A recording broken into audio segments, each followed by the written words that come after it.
Thank you guys for coming out. This is a really special night for me because this week the book came out for the first time. I've been working on this thing for a long time, and so I got to add author to my list of achievements. So I've got a new title now. So I'll tell you a little bit about why I decided to write a book. I've been asked for many years, like, why don't you write a book? Why don't you write a book?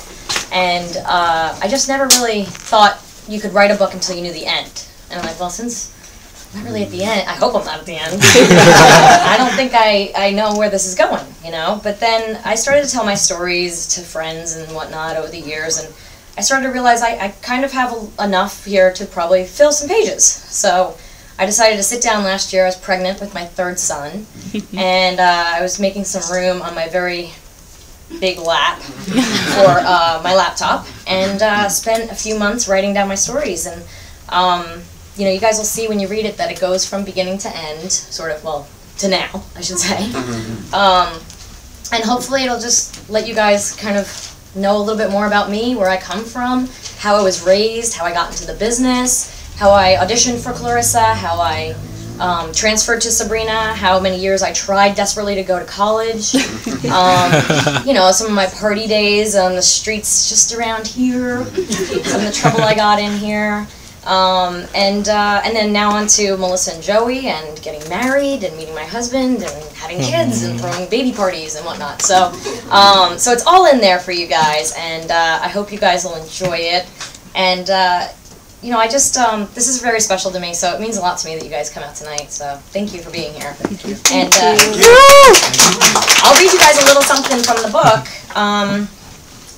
This is I chose this little kind of paragraph or two, because it kind of explains where I come from, how I was raised, my relationship with my mother, where I get my sense of responsibility from, I think. Why I've kind of always considered myself a responsible person, and it gives you a little taste, too, of the mom I am now. Mom was also very honest when it came to taboo topics like sex. When I was in 4th grade, I was riding bikes around town with my friend Joanne when we came across a Playgirl magazine lying on the side of the street. We went back to Joanne's house, looked at the pictures, and split our favorites between us. I remember cutting out the tiny pictures of men with their big old schlongs bursting through their assless shafts. Super hot. When I got home, I speed walked through the kitchen and passed my mom, who was all the while yelling, "Hey, how was your day?" I thought for sure she must have known the secret burning a hole in my pocket, because I looked and felt so guilty and ashamed, scurrying past her to my room. But I've always had a strong gut reaction to right and wrong, and this time was no different. I couldn't imagine living with myself if I didn't tell Mom what I was hiding. I quickly crept back downstairs and spilled the beans. "I have to tell you something," I said. "I have nudie pictures of men in my back pocket." I expected Mom to scream or yell at me, but it took her an eternity to react. And then, "How about you just give them to me and we can forget this ever happened?" she said. Seriously, that was it. Mom's reaction made me realize how much she trusted me to make the right decisions and come to her if I made a wrong one. She probably wanted to giggle, the way I did when my son recently pooped in a toy bucket and guiltily handed it over. But she's always been candid with me and expected me to be the same with her, which I have 100%. I so vividly remember the hot-faced shame I felt that day, even if my indiscretion didn't faze Mom, that I never wanted to have a guilty secret on my conscience again. Because I didn't ever want to upset or disappoint her, I also took a huge parenting burden off her hands. She didn't have to be a strict disciplinarian or overbearing nudge. I play that role for myself. So that just gives you a little taste. So if anybody has any questions, I'll answer a few questions from you guys. Yeah? How many CDs do you have out besides Peter and the Wolf and Clarissa and the Straight Jackets? This is what Nana means, because I've got those, and also your PlayStation game, which I love.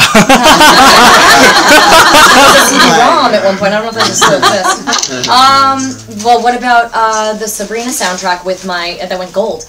I'm still trying to find the audio version of this book as well. Oh, there is an audio. Yes, there is an audio version of this book.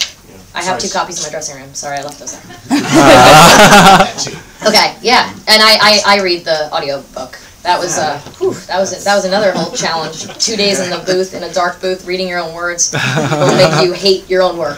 I'll bring that next time, so it won't be a total loss. Okay, thank you. Do you have a question here? I have a question. I've tried to find the Sabrina Goes to Australia and Rome DVDs. I was wondering if those are ever going to I don't think there are DVDs. You know, the problem with what happened with Sabrina was it was Viacom, which kind of doesn't really exist anymore. So that's why I think Sabrina also took forever to go out on DVD. It just recently that the 7 seasons came out. And Clarissa, you might notice, has never been. There's a few episodes from the first season that are out, but and I think it's only on VH. Is that even on DVD? I think it's only on. It is. Clarissa, yeah. Yeah, so it's funny. It's all Viacom, really. But I don't know. I don't think the movies have ever come out. You can TiVo them on ABC Family when they play them there, but I don't think they have them on hard copy.